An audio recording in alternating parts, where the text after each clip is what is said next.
Okay so आज का topic start करते हैं। Forces between multiple charges. Initially, we were studying forces between two charges, and with the help of Coulomb law, we find how to find out the force between two charges very easily with the help of Coulomb law that can be calculated. But how to deal with the situation when we have no two charges, we have a distribution of large number of charges. So in that case, simply Coulomb law will not help. We have to deal with some other techniques. And what are those other techniques? We have to take the help of vector addition method, and we have to take the help of principle of superposition. So now, what is the force on Q1 due to rest of the charges Q2, Q3, Q4, Q5, and Qn? So large number of charges when they are at a particular position and our single charge Q1 is also there. And it's very easy to find out what is the force between Q1 and Q2, what is the force between Q1 and Q3, force on a single charge due to any other charge that can be find out.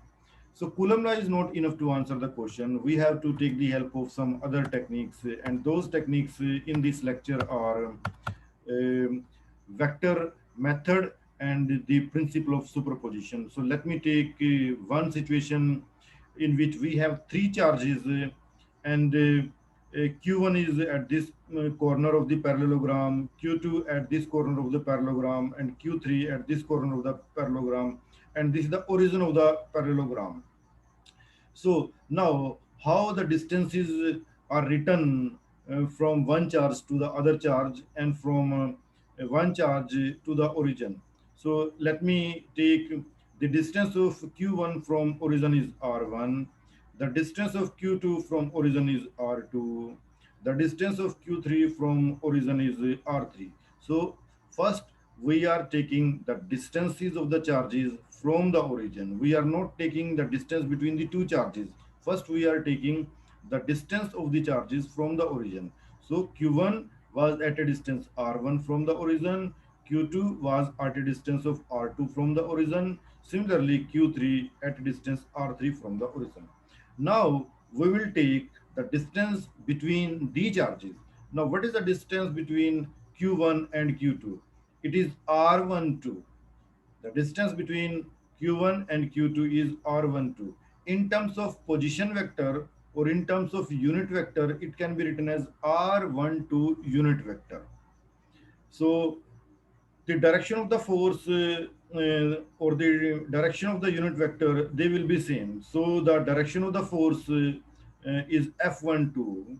Force on 1 due to 2 is F12, and the direction of the unit vector that will also be in the direction of a force. So this unit vector that will give the direction of force.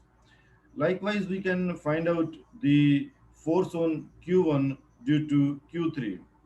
So first of all, we will find out the distance. The distance between Q1 and Q3 is R13, and their unit vector is R13, and the force is F13. Force on 1 due to 3 is F13. Now, one thing which is to be noted over here, the presence of other charge. So I take a set Q1 and Q2. Now there is a force between Q1 and Q2 which is F12. So the presence of third charge Q3 that will not affect this F12. So what I mean to say, the presence of a third charge that will not affect the force between any two charges. Similarly, if we are taking F13, so the presence of this charge Q2 that will not affect F13. So presence of any other charge on a particular set of charge that will not affect the force of that set. So here we have two forces, F12 in the left side and F13 in the upside. And you can see these two are force vector. F12 is a vector, F13 is a vector. Now we have two vectors, and we can find out the net vector, net force. So F1 that will be the sum of F13 and F12. So similarly, if we have a situation in which we have more than three charges, we have Q1 Q2, Q3, Q4, and Q5. Now, five charges are distributed at some region, and we are asked to find out the net force or the total force on this first charge due to rest of the charges. So we will take the same technique. First, we will find out what is the force on 1 due to 2. So that will be in the same line, in the same direction. It is written as F to 1, and likewise we will write the force on 1 due to third charge, so it is F31 along the same line, and force on 1 due to 4, which is F41 along the same line, and force on 1 due to 5, F51 along the same line.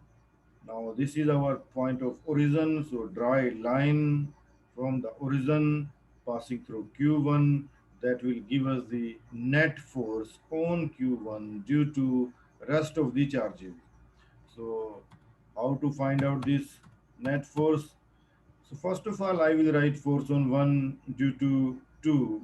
So we know that that can be written as F12 is equal to 1 upon 4 pi epsilon naught Q1 Q2 R1 square, where R12 is the distance between the two charges Q1 and Q2, and R12 is the unit vector R12, and the direction of this force is given by this unit vector. So we can say this unit vector help us to find out the direction of the force. Now we can write F13 in the same way as we did with F12, which is 1 upon 4 pi epsilon naught Q1 Q2 R13 square and R13 unit vector. This unit vector will give the direction of F13. So now we can add these two forces and we will get the net force. So add these two forces and you will get the net force. Make it correct. It is not equal sign, it is a plus sign. So here simply Coulomb law is not sufficient. We have to take the help of principle of superposition. And in our problem, we were dealing with n number of charges. So in that case, we will do the same technique F12 plus F13 force on 1 due to 2, force on 1 due to 3, force on 1 due to 4, and force on one charge, force on the first charge due to the nth charge. So we will get 1 upon 4 pi epsilon naught common Q1 Q2 R1 square R12 unit vector R12 unit vector, that will give the direction of force F12. Similarly, all R13 unit vector, that will give the direction of force 1 and 3.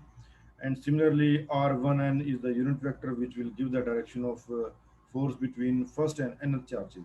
So we can take Q1 common, and this whole thing can be added by this summation method by the principle of superposition, and our limits are from I is equal to 1 to n because we are taking n number of charges. So if we take 5 charges, then we will take I is equal to 1, I is equal to 5. So Qi or 1i square or 1i unit vector. So the vector sum is obtained by usual parallelogram law of addition of vectors, and our electrostatic is basically a consequence of Coulomb law and principle of superposition. So here we have some question for you. A charge Q1 exerts some force on a second charge Q2, and if third charge Q3 is placed near them, then how it will affect the force between Q1 and Q2? So it is very easy question. I already told you that the presence of a third charge that does not affect the force between the two charges. So the answer is remain unchanged. I repeat it, the presence of the third charge that will not affect the force between the two charges. So let us take another question. Two charges are placed at a distance apart. If a glass slab is introduced between them, then the mutual force between them, what will happen? It will increase, it will decrease, remain same, become zero.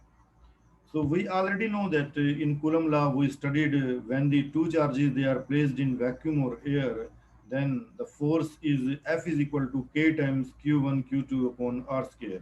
But when dielectric medium is placed like a glass slab, when it is placed between the two charges, so depending upon the dielectric constant of the material, the force will reduced. So F will reduced by a factor of dielectric constant. So the net force that decreases. So dielectric, the presence of dielectric medium that reduces the force between the two charges. Okay, thank you. So this was the today lecture. Thanks.